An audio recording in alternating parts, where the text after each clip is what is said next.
घर एक, मौका एक, इसलिए सीमेंट भी देश का नंबर 1, अल्ट्राटेक। स्वागत है आपका। आप देख रहे हैं म्यूचुअल फंड सही है presents ESPN trekking for time out Hindi powered by UltraTech cement. रविवार के डबल हेडर का दूसरा मुकाबला है Gujarat titans versus Delhi Capitals. Match खेला जाएगा दिल्ली में और मैच का प्रीव्यू करने के लिए हमारे साथ जुड़ रहे हैं पीयूष चावला। पीसी, शुक्रिया आपके वक्त के लिए।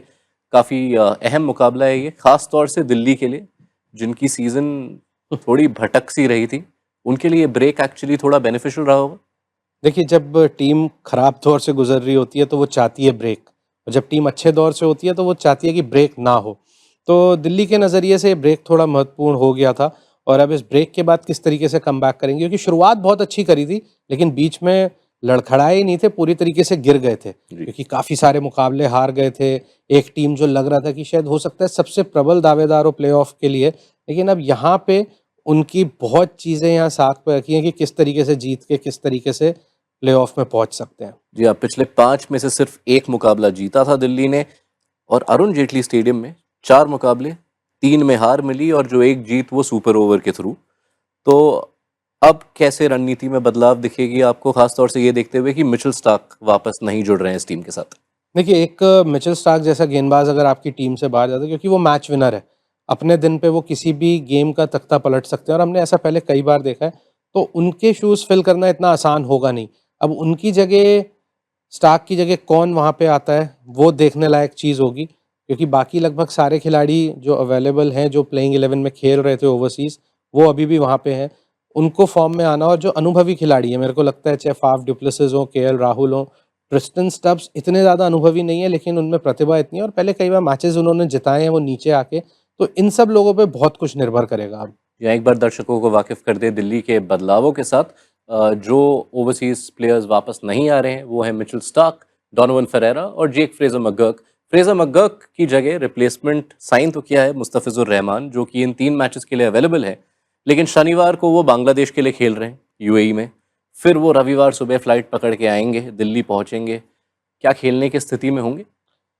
देखिए, इतना आसान नहीं होता कि आप एक अंतर्राष्ट्रीय मुकाबला खेल के आएँ, फिर आप एक इंटरनेशनल फ़्लाइट लेके आएँ। भले ही फ़्लाइट 3 साढ़े 3 घंटे की है, लेकिन उसकी फ़ॉर्मेलिटीज़ बहुत ज़्यादा होती हैं, तो लगभग पूरा दिन जाता है।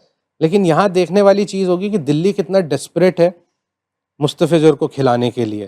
तो अगर ऐसा हुआ तो आप उन्हें खेलते देख सकते हैं, और उनकी गेंदबाजी सूट भी करेगी दिल्ली की सरफेस को, जहाँ पे गेंद हमने देखा हल्का सा फंस के आ रहा है। उनके पास अच्छी स्लोअर्स हैं, अच्छी यॉर्कर्स डालते हैं, डेथ में अच्छी गेंदबाजी करते हैं, तो हो सकता है कि वो मैच खेलें, क्योंकि ये जो बचे हुए मुकाबले हैं ना, ये दिल्ली के लिए बहुत महत्वपूर्ण है, क्योंकि यहाँ से वापसी की जो डगर है फिर थोड़ी मुश्किल हो जाएगी अगर नहीं जीते तो।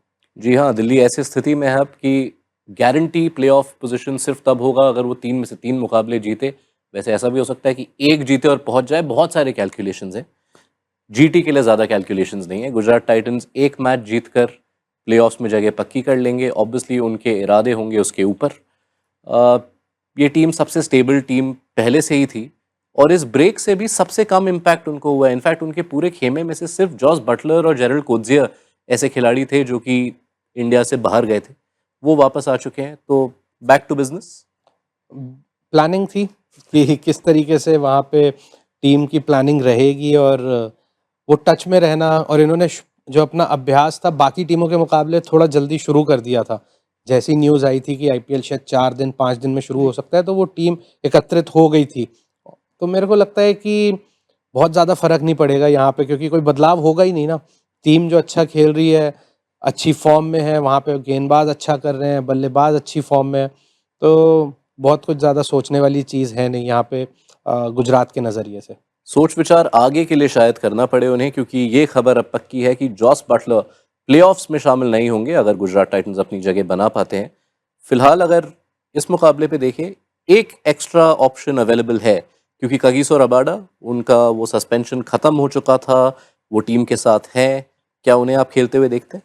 देखिए, इतना अनुभवी खिलाड़ी है, आप चाहेंगे कि वो टीम में आए, लेकिन जेराल्ड कोएट्ज़ेज उन्होंने भी अच्छी गेंदबाजी करी थी। तो अब टीम मैनेजमेंट के ऊपर निर्भर करता है कि ब्रेक के बाद आ रहे हैं, पिछले हालांकि अभ्यास ज़रूर कर रहे होंगे, लेकिन एक मैच सिचुएशन में पिछले 1 डेढ़ महीने से गेंदबाजी करी नहीं होगी। तो मेरे को लगता है कि जेराल्ड कोएट्ज़े के साथ ही कंटिन्यू कर सकती है जीटी। अहम मुकाबला किसका पल रहा भारी? आह जीटी बहुत बेहतर नज़र आ रही है और उसकी वजह ये है कि बहुत अच्छी क्रिकेट खेल रहे हैं।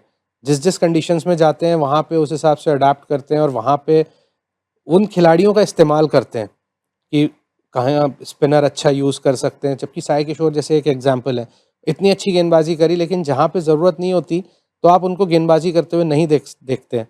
तो मेरे को लगता है कि यहाँ पे जीटी बेहतर नज़र आ रही है, लेकिन दिल्ली को आप हल्के में इसलिए नहीं आंक सकते कि ब्रेक के बाद वापस आ रहे हैं, किस तरीके से टीम ने वहाँ सोच विचार किया होगा, लेकिन एक अच्छा मुकाबला देखने की उम्मीद है। चलिए, शुक्रिया पीसी, आपके वक्त, आपके ख्याल के लिए। करीबी टक्कर की उम्मीद है पीयूष चावला को। ये था म्यूचुअल फंड सही है presence ESPN trick info time out Hindi powered by UltraTech cement.